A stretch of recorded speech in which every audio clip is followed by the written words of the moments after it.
Hello friends, welcome to our channel blogger Pujadeb চ্যানেলের পক্ষ থেকে জানাই সবাইকে অনেক অনেক ভালোবাসা, অনেক অনেক স্বাগত। আশা করছি তোমরা সবাই ভালো আছো, সুস্থ আছো। নতুন আরেকটি ব্লগে তোমাদেরকে সাথে নিয়ে শুরু করলাম আজকের দিনটি। তো আমার বন্ধুদের কাছে আমার অনুরোধ রইল ব্লগটা স্কিপ না করে সম্পূর্ণ দেখার আর আমার সাথে থাকার, আমাকে একটু সাপোর্ট করার। তো চলো ব্লগটা স্টার্ট করা যাক। সকালে বাসি কাজ কমপ্লিট করে স্নান করে নিয়েছি। স্নান করে এখন যাচ্ছি বাজারে, কারণ আগের দিন ভিডিওতে তোমরা তো দেখেছিলে মেয়ের জ্বর এসেছিল, তো জলপট্টি তো দিয়েছিলাম, তার সাথে ঘরে একটা জ্বরের ওষুধ ছিল সেটা খাইয়ে দিয়েছিলাম। তো রাতের মতো জ্বরটা কোনো রকমে কমেছিল, পরের দিন দেখি আবার সকালে ধুম জ্বর। তো দেখো সকালে কাজ কমপ্লিট করেই ওকে নিয়ে চলে আসলাম বাজারে। আর ডাক্তার দোকান থেকে ওর জ্বরটা মেপে ওষুধ দিয়ে দিয়েছে, আর তার সাথে কিছু অ্যান্টিবায়োটিক, ওর ঠান্ডাও লেগেছে, তো সেই হিসাবে ওষুধ তো দিয়ে দিয়েছে। আর আসার সময় কিছু বাজার করে নিয়ে এসেছি। বাচ্চাদের জ্বর হলে এই একটা সমস্যা, কিছুতেই খেতে চায় না। আসলে কি বলতো, আমরা আমাদের বড়দেরই খেতে ইচ্ছে করে না, আর ওরা তো বাচ্চা। তাও কি বলতো, একটু বকে যদি খাওয়ানো যায়।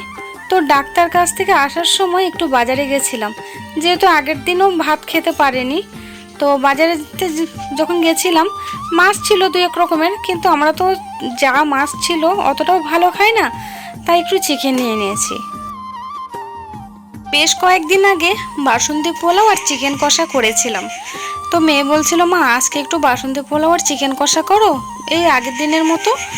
তাই ভাবলাম ঘরে তো চাল আছে, আর যেটুকু চাল আছে আমাদের দুজনের দুবেলা হয়ে যাবে।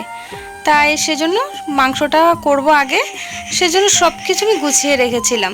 চিকেনটা আমি একটুখানি টক দই, একটু সর্ষের তেল আর একটু লবণ দিয়ে প্রায় আধা ঘন্টা আগে ম্যারিনেট করে রেখেছি।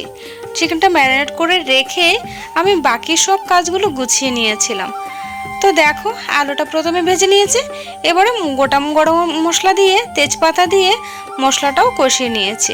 মশলাটা কষিয়ে চিকেনটা দিয়ে দিয়েছি। আর আজকে আমি চিকেনে একটু কিন্তু গুঁড়ো মরিচ দেবো না, গুঁড়ো লঙ্কা দেবো না, আমি সম্পূর্ণ কাঁচা লঙ্কা দিয়ে আজকে রান্নাটা করব। তাই রান্নাটা দেখে মনে হবে একটু সাদা সাদা ভাব, যেহেতু আমি এখানে গুঁড়ো লঙ্কা দিচ্ছি না, তাই কালারটাও খুব ভালো আসবে না, তবে খেতে কিন্তু অনেক ভালো হবে। আর এই চিকেনটা রান্না করতে আমার প্রায় আধা ঘন্টার উপরে হয়ে যায়। কেন বলো তো, আমরা কিন্তু চিকেনে অতটাও ঝোল খাই না, তো একদম চিকেনটা কষিয়ে কষিয়ে রান্না করি। দেখতে পাচ্ছ ঢেকে রাখা তো কতটা জল বেড়ে গেছে। তো এই চিকেনের জলটা দিয়েই কিন্তু চিকেনটা রান্না করব, এক ফোঁটাও কিন্তু জল দেব না। আর এই জন্যই চিকেনটা রান্না করতে আমার বেশ খানিকটাই সময় লেগে যায়। মোটামুটি চিকেনটা আমার প্রায় 60-70% মতো হয়ে গেছে। এবার আমি ভেজে রাখা আলুটা দিয়ে দেব, দিয়ে আবার চিকেনটা ঢেকে তার উপরে চাপা দিয়ে দেব। এবার দেখো আমার চিকেনটা একদম হয়ে গেছে। আমি আর 2-3 মিনিট রেখে চিকেনটা নামিয়ে নেব, তারপরে কিন্তু বাসন্তী পোলাওটা করে নেব।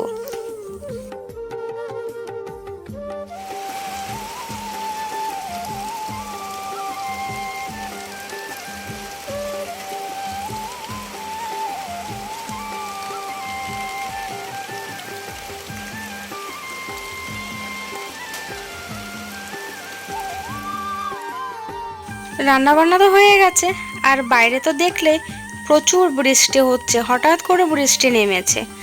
তো মেয়েকে দিয়ে দিলাম ভাত, আর আমি এখানে কিন্তু একটু শসাও কেটে নিয়েছি, আর বাসন্তী পোলাওটা তার সাথে চিকেন কষা। আর আজকে মেয়ে খেয়ে বলছিল, মা আমার না একটু ভালো লাগছে না। তবে কি বলো তো, আগের দিনের বাসন্তী পোলাওটা থেকে আজকেরটা আমার বেশি ভালো লেগেছিল। এবার হয়তো ওর জ্বর এসেছে, তো জ্বরের মুখে ওর কাছে ভালো লাগছে না। তবে বাসন্তী পোলাওটা কিন্তু রান্না করতে খুবই সহজ। তো বাসন্তী পোলাওটা আমি আর তোমাদের সাথে শেয়ার করিনি, যদিও বা এখন সবাই ইউটিউব দেখে রান্না করতে পারে। যেহেতু আমি নিজে কোনো রান্না করতে পারতাম না, ইউটিউবের দৌলতে এইটুকু রান্না শিখেছি। তো আশা করি মোটামুটি ইউটিউবের কাছ থেকে অনেকেই অনেক কিছু শিখেছে। সত্যি কথা বলতে গেলে ইউটিউব থেকে কিন্তু অনেক কিছুই শিখেছি।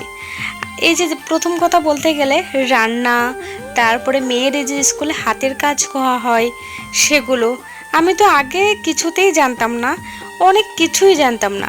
বিশেষ করে ভালো একটা রান্না বান্না, সামান্য ডাল আর আলু সিদ্ধটা মোটামুটি করতে পারতাম। কিন্তু এখন ইউটিউব দেখে দেখে যদি কখনো কিছু খেতে ইচ্ছে করে অথবা কোনো কিছু বানানোর দরকার হয় রান্না, তখন কিন্তু আগে ইউটিউবটা দেখে নিই। তো ইউটিউব দেখে অনেক কিছুই শিখেছি, অনেক কিছুই শিখতে পেরেছি। আসলে সত্যি কথা বলতে গেলে ফোন দেখে আমাদের অনেক দিকেই উপকার হয়, আবার অনেক দিকেই ক্ষতি হয়। কিন্তু কিন্তু যে যেভাবে ফোনটাকে কাজে লাগায় সেটাই হচ্ছে সবথেকে বড় কথা। তো চলো দুপুরে খাওয়া দাওয়াটা করে নিই। আর হ্যাঁ, তোমরা আজকে দুপুরবেলা কী দিয়ে খেয়েছো সেটা কিন্তু অবশ্যই কমেন্টে জানিও।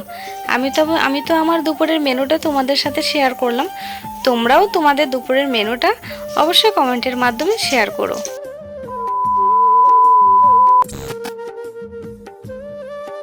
দুপুরের পরে কিন্তু আর কোনো ব্লগে আমি তোমাদের সাথে শেয়ার করতে পারিনি। তার কারণ হচ্ছে তোমরা তো দেখেছিলে বৃষ্টি হচ্ছিল, আর এদিকে না বৃষ্টি হলে কারেন্ট চলে যায়। আর একটা ছোট্ট ঘর, দেখতে পাচ্ছ কারেন্ট চলে গেলে পুরো অন্ধকার।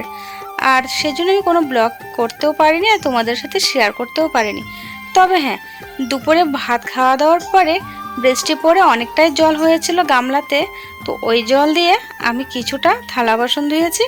আর কয়েকটা জলের বোতল ছিল, ওইগুলো একটু আয়রন পাউডার আর সার্ফ দিয়ে ভালো করে পরিষ্কার করে নিয়েছি ঘরের দুয়ারে বসে বসে।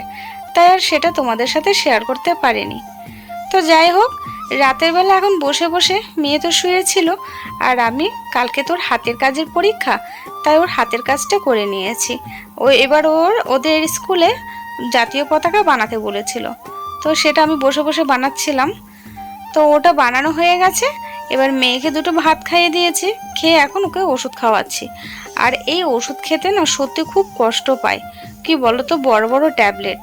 আর এই ট্যাবলেটগুলো যখন ও জল দিয়ে গিলে তখন ওর গলায় খুব ব্যথা হয়। সত্যি মানে কি বলবো, কি মানে বাচ্চাদের সত্যি শরীরটা খারাপ হলে মনটা অনেক খারাপ লাগে। আর ওকে ওষুধ খাওয়াতে গেলে প্রায় আধা ঘন্টার উপরে সময় লাগে। কেন বলো তো?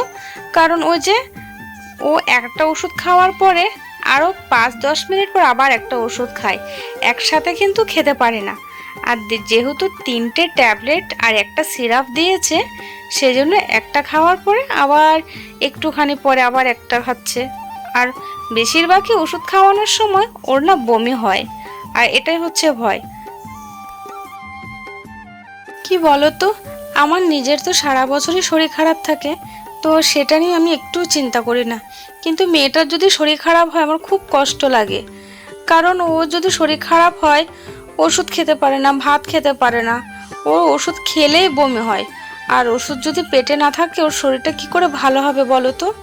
ওষুধ খেলেই ওর বমি হয়।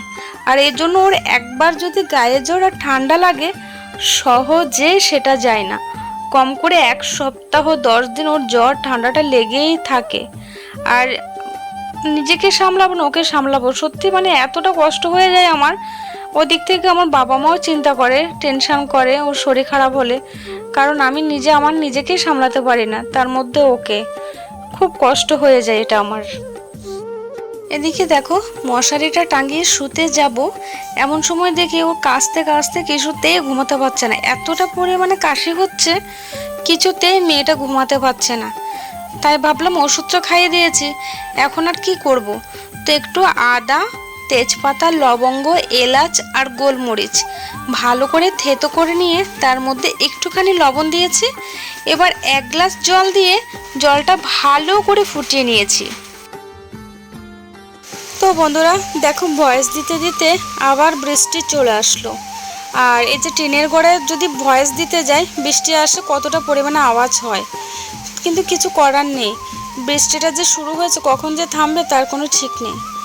তো যাই হোক, দেখো আমি জলটা গরম করে নিয়ে এসেছি, তো এখন এটা যদি খাই হয়তো একটু কাশিটা কমবে। তো বন্ধুরা চলো, তোমাদের কাছে শুধু এইটুকুই প্রার্থনা, প্লিজ আমার সাথে থেকো, পাশে থেকো। সবসময় একটা কথাই তোমাদেরকে বলি, আর তোমরা প্লিজ একটু আমার মেয়ের জন্য প্রে করো, ও যেন একটু তাড়াতাড়ি সুস্থ হয়ে যায়। ওর যদি শরীরটা খারাপ থাকে এভাবে তাহলে বিশ্বাস করো আমার শুধু কান্না পায়, শুধু কান্না পায়। তো আমি শুধু ঈশ্বরের কাছে এটুকুই চাই, ঈশ্বর যেন আমার মেয়েটাকে তাড়াতাড়ি সুস্থ করে দেয়।